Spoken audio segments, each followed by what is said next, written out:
Alright, AKAPADers, we have a mail call today. Haven't done one of those in a while, but it's going to be more of a lesson on having an eye as an artist and what it means to your overall production and how you collaborate with individuals. When you look at your projects, you need to have an eye for them.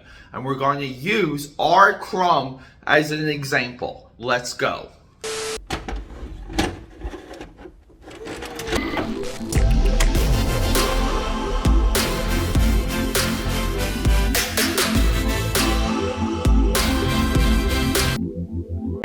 Back, people, we're doing maybe some longer intros. Again, ever since you get monetized, you want to just give more back. But Peter A. DeLuca here, aka 69, say it with me, known through Philadelphia, PA, Europe, and the vast multiverse as your eclectic one. Woo! Being monetized is good. People, thank you so much for the support. We had an epic live stream this past Saturday for Jacktober. Yeah, we're still doing Jacktober. Got all their sketchbook projects coming, but people, all of your support and everything is great. If I haven't already, subscribe, support, leave a comment, but at least subscribe, because we do a lot here and we're rocking and rolling. And if you guys haven't been able to tell, I dropped off from doing videos this weekend because I don't know, I came down with something, lost my voice, but we're going. This might be a long video, it might be a short video, I'm not really sure, but let me just show you guys a little something here. I just got this in the mail, and this completes, a pretty big effort of mine, something that's a couple years in the making when it comes to my library. It's me charting our Crumb, and our Crumb going from being an absolute weapon, an absolute, I don't know, space alien genius sketch artist, from his early sketchbooks all the way up to Sketchbook Volume 4. Now, the original separation of these, it might be Sketchbook 11 or 12, but Tashkin, the amazing book publisher, consolidated a lot of these sketchbooks and they 6 volumes. There's a reason why I'm not buying volumes 1 through 6, and there's a reason why volumes 1 through 4 is absolute illustration perfection. And I'm not saying comic book artist, I'm not saying comic book illustrator, I'm not even calling some of this work art. I'm calling it illustration, because illustration is problem solving. You have a problem, you have to solve it. Meaning, like, you have to draw a fork, solve the problem with drawing the fork. It needs to look like a fork. I know a lot of you out there, you're seeking collaborations, you're seeking to produce work yourself, and maybe some of these projects take time.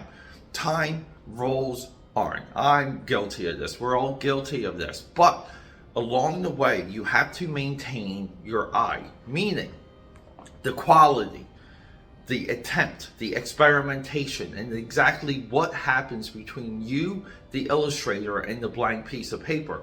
We all talk about it, we document it. Frank Miller, controversial artist / illustrator, to potentially have lost his eye. So many of you are animated, I love it all, but a lot of you are against Frank Miller's later style. You say that he lost his touch, but what we're really saying is he lost his eye. And we kind of see it even with guys like Jim Lee, Rob Liefeld, Mark Silvestri, Alex Ross. Their eye changes as they get older. This is nothing new when it comes to charting a career. But what does it mean for you, and how do you apply it? Well, hopefully, when we hit that drawing table, you'll get some ideas and, maybe a couple nuggets to take away with you. But I gotta be honest, I'm just excited to crack open those sketchbooks. So let's hit that drawing table. All right, people, here we go. Look, if my voice goes, if my voice crackles, please forgive me. But look, coming to you from the drawing table, we got Crypt. Do not trust anyone's drawing table unless they have a Crypt action figure. And just so we can document, people, I'm an active artist. I draw every single day. I do quite a few sketchbook challenges every single year. So let's just get into this nice package. But before we do, I just want to set this up. And I'm going to have to hit my drawing, my drawing library here, because I just want to preface some of this. So when we get into our Crumb, this is a lot of my vernacular, where I'm coming from. Our Crumb, Carload Comics, this is of an era that I really feel like is his prime. It's just endless good stuff. Alright, guys? The paper quality for this reproduction is nice, thick. The pages pop. Then we have my discovery of Crumb, The Life and Death of Fritz the Cat, because of the cartoon. I would watch the cartoon on Cinemax. I was so happy the time I found this in Walden Books, and it just blew my mind. I couldn't believe that the movie was so close to the comic. And later, like, the rivalry between, or the words between R. Crumb and Ralph Bakshi make no sense to me, because I feel like if you read this and you watch those movies, you feel like there's a lot of respect in those movies. Now, R. Crumb's weapon of choice, as we see in the Crumb documentary, is a rapidograph. This pen right here. This version of Crumb, I'm more into the words and the story and the jokes than I am through the illustrative power. I don't view this as strong illustration Crumb.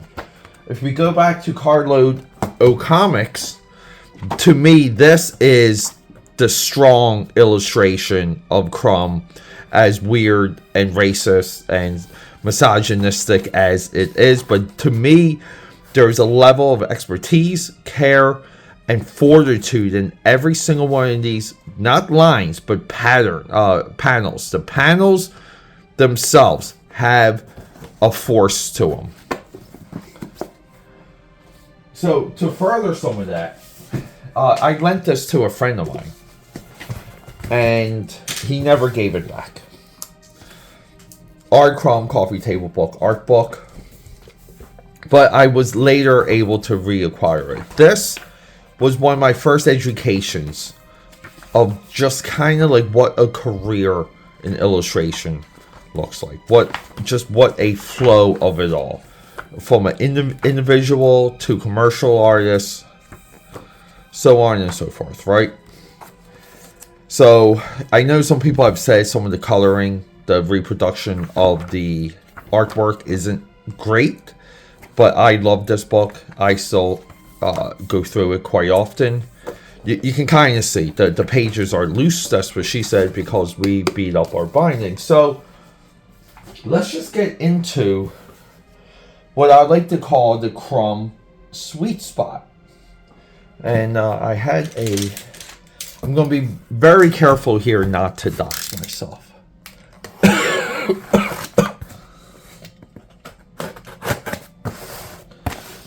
It's been a while since I've done any type of unboxing. Oh, here we go. Oh, wow. Wait a minute. Is one of them new? So we have R. Crumb Sketchbook Volume 2. And then we have R. Crumb Sketchbook Volume 1. These, as far as I understand, they're out of print. I don't know why they would ever be out of print. But these pair with my other two, Sketchbook Volume 3 and Sketchbook Volume 4. Now, the only reason I'm making this very broad point is the eye of R. Crumb, it drifts after we get to Volume 5 and 6. The quality of the line work, the quality of the cross hatching, the overall effort put into the pages, not quite there. I think it's important to discover what your eye is and to kind of nurture it and be able to identify when someone falls off. And dare I say, in my view, our Crumb has fallen off. I mean, people get old, right? I mean, it's nothing against him. It's just this is like the course of a career. But if we get into some of the earlier stuff, right? We see this beginning. See, there's no cross-hatching. It almost looks like he's drawing things with a single line. Right? Let's get a little bit further. A little bit further. Right? More detail, more cross-hatching. But what's the sweet spot? What is the zone that we believe is our Crumb? Nothing in volume 1 so far. I love the colored work though. But if we get to the later pages in volume 1, we really don't see it. We don't see our Crumb coming to life just yet. So let's get into volume 2. I can't believe, is volume 2 just brand new? People, I haven't paid anything close to retail for any of these, just so you know. And some of these are out of print and they go for, you know, some of them do spike on Amazon. And excuse the shadows, I'm just trying to be a little bit quick here. So we get a little bit more R. Crumb discovering the cartoony roots, right? But we want that texture. We want the cross hatching. We want things to come to life. Because R. Crumb develops a style where you can imagine things as if he drew them. You can walk down the street long enough and you can imagine, look into a shop window and you see these guys there and you see them as R. Crumb drawings. Not quite there, right? So 1 and 2, but it's important to document things up to a point. So this is what I like to call the sweet spots, volumes 3 and volumes 4. 1982 roughly to 1975 to 1989. You guys can see, look, I paid like $14 for this. But we see it right off the bat, where all of a sudden we get this cartooniness, realistic proportions, exaggerations, like the cartoony exaggerations, but it's real. And then we get, again, like the cross hatching comes in, the mastery of, look at the blending of the shadows here.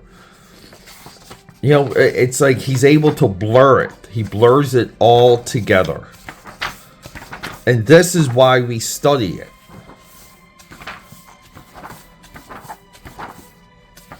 I mean, it's jaw-dropping.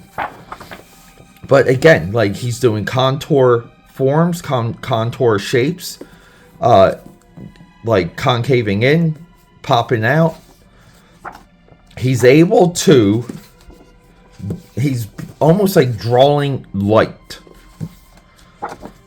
And then we get to what I feel like is the peak of it. And guys, you have to understand, during this time, when they were shooting the Crumb documentary, these are the sketchbooks he would have been working on during that. But we get this. See, I'm trying to find some of the ones I had picked out, but no luck. But we get more experimentation.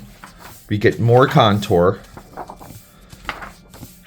We're using, you can kind of tell we're using different pens here, but he's able to capture people's faces and their expressions in a few lines. But again, so this is, when I say there's like a blurring, really what I'm referring to is just how like the deeper, darker shadows, like here and here, like the ottoman and underneath her breast, it blurs into the shadow of the background, the shadow of her calves, what's underneath her head here on her neck. And we get this like he nails the craftsmanship part. Like the expertise is him understanding the material so well that he can shift pens, he can shift subject matters, he can weave through anything, and he can execute because he knows, like, look at this. This is great here. Just like, look, the socket for the eye. These like 4 lines right here. And look, but to sell it, you have to sell that the eye is in right there. It's a little concaved. So you echo it right here. You echo it at the highbrow. You go deeper on the inside socket. That it's important. And when I talk about, like, he does directional lines. So here you can kind of see where the shading is all in one direction. And the reason for that is its speed, its comfort. It could be how he's positioned, but it also could be he's predetermined with what the results. And look at the subtlety, like even like her lip here. It is beyond good, guys. Yeah, and this is great because we get Crumb doing, kind of what looks like brushwork, heavier ink work. And dare I say, when we get to volumes 5 and 6, it's not as desirable. And you kind of see that a little bit towards the end of this volume. Where, see, like we're getting a little, it's too loose. And you might say, Pete, these are sketchbooks. But no. Crumb Sketckbooks are illustration presentations. His sketchbooks are meant to be looked at.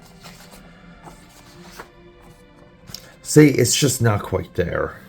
Again, the blurring's not quite there. I mean, the bottle, it's a little bit tougher to look at. I'm not as interested in it, but I love that the sweet spot run, and some of that is in the beginning of this right here. See, like you even see, like, let's just kind of compare the backgrounds of right here. So this dilapidated city block here. The darks for the old woman, the shadows inside the windows, what's happening here underneath the lip or the roof of the building, the shadows for these 2 doorways. It's not prominent. It doesn't sell the piece. It doesn't sell it as an illustration.